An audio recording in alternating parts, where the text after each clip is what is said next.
C'est l'heure de la revue de la presse et des médias israéliens ce matin sur Studio Kalita, relayée sur les ondes des radios juives parisiennes.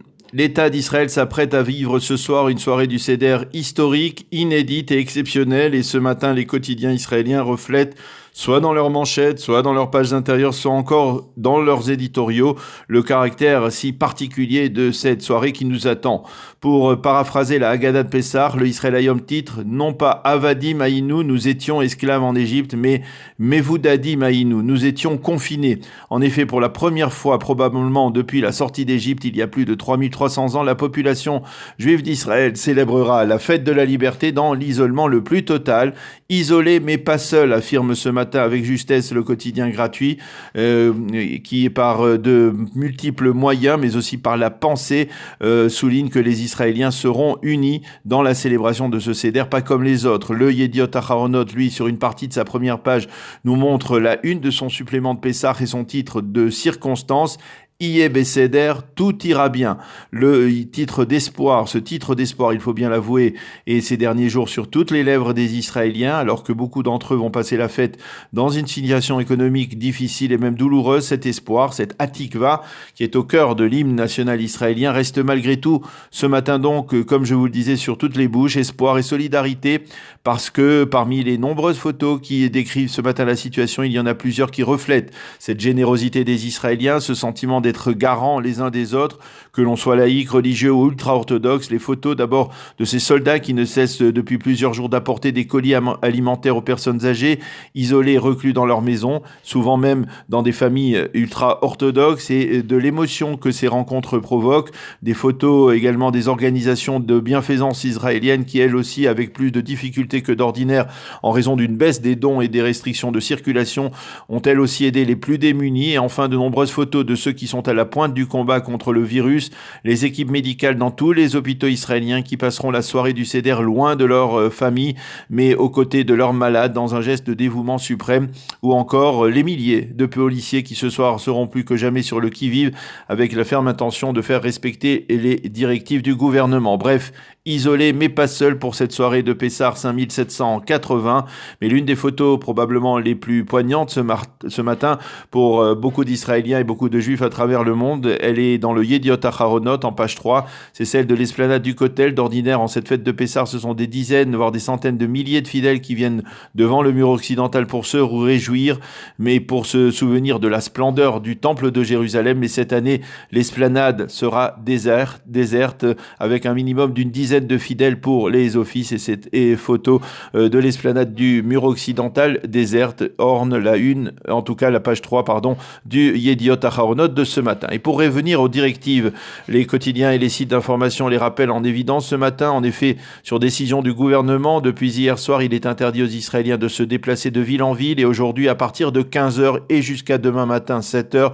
il sera interdit aux Israéliens de sortir de leur domicile. À partir de dimanche, le port du masque sera obligatoire. Le Haaretz se fait l'écho de l'espoir de sortie de crise exprimé ces derniers jours par les dirigeants israéliens, mais c'est pour indiquer que c'est surtout le chaos et l'incertitude qui se reflètent actuellement. Mais ce côté relativement pessimiste du Haaretz est en nette minorité face au message d'espoir qui se reflète dans la presse et les médias israéliens ce matin. Le Maariv, lui, nous fournit, comme il le fait chaque matin, sur sa page d'ouverture, les données réactualisées du nombre de malades, de personnes sous assistance respiratoire et de victimes du coronavirus. Mais ce matin, la presse israélienne, nous le disions, nous projette vers la soirée pascale. Les deux principaux quotidiens, Israël Hayom et le Yediot Aharonot, publient le message de fête du président de l'État, Reuven Rivlin, à la population israélienne. Nié Besséder, nous irons bien, écrit le président Rivlin. Ce soir, pour la première fois dans l'histoire de l'État d'Israël, ce sera un Seder nouveau. Personne ce soir ne rentrera de la synagogue tiré à quatre épingles. Personne n'aura le droit de descendre à la cave chercher des chaises pour les invités. Mais malgré tout, le plus important, écrit le président Rivlin, est que ce soir, le Ham Israël sortira envers et contre tout de l'esclavage vers la liberté. Et c'est ce qui est le plus important, écrit donc le président président Rivlin.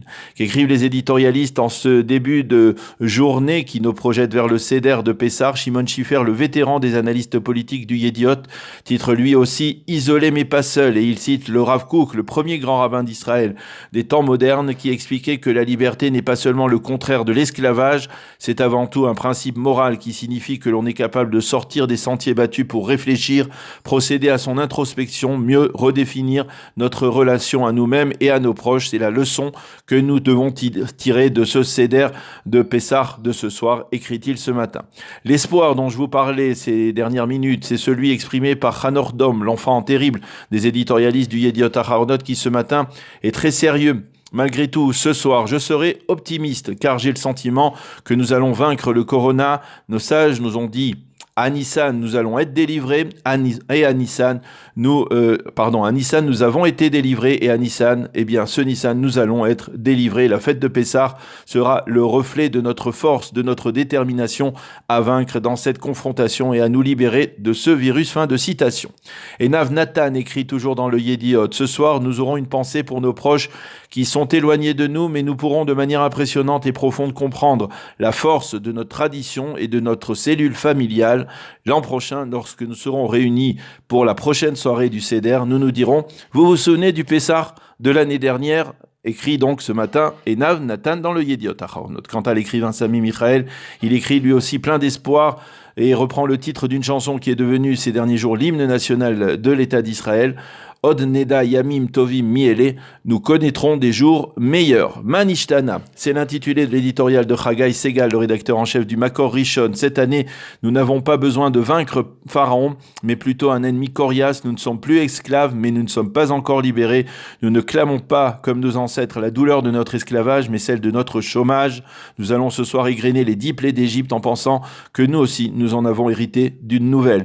Et à cette question Manishtana, nous répondrons ce soir, tout a changé. Probablement, rien ne sera plus comme avant. Nadav Shragai indique lui aussi, mais cette fois dans le Israël Hayom, que cette année, la question du Seder Manishtana aura plus que jamais une pertinence et un sens particulier.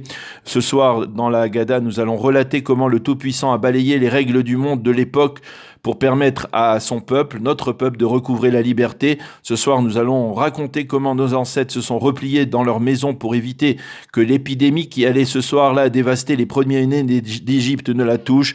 Mais nous devons aussi nous souvenir ce soir que ce ne sera pas la nuit du Seder la plus dure passée par notre peuple. Ceux qui ont vécu la Shoah le savent pertinemment, écrit Nadav Shragai ce matin dans le Israël Hayom. Et enfin, toujours dans ce même quotidien, le sentiment de solidarité et d'unité, la trame de l'éditorial d'un homme qui est le symbole, on va dire, de la sortie de l'esclavage vers la liberté. Cet homme, c'est Nathan Sharansky, qui a passé tant d'années dans le goulag soviétique et qui n'a jamais perdu espoir. Alors ce matin, l'ancien président de l'agence juive, qui est détenteur de la médaille américaine de la liberté, écrit « Nous serons unis ce soir et ensemble, nous vaincrons le virus et nous en sortirons renforcés en tant que peuple. » C'est la fin de cette revue de la presse, passée malgré toutes les difficultés en Israël et en France. Une bonne et heureuse fête de Pessah, isolée mais jamais seule. Chag Sameach.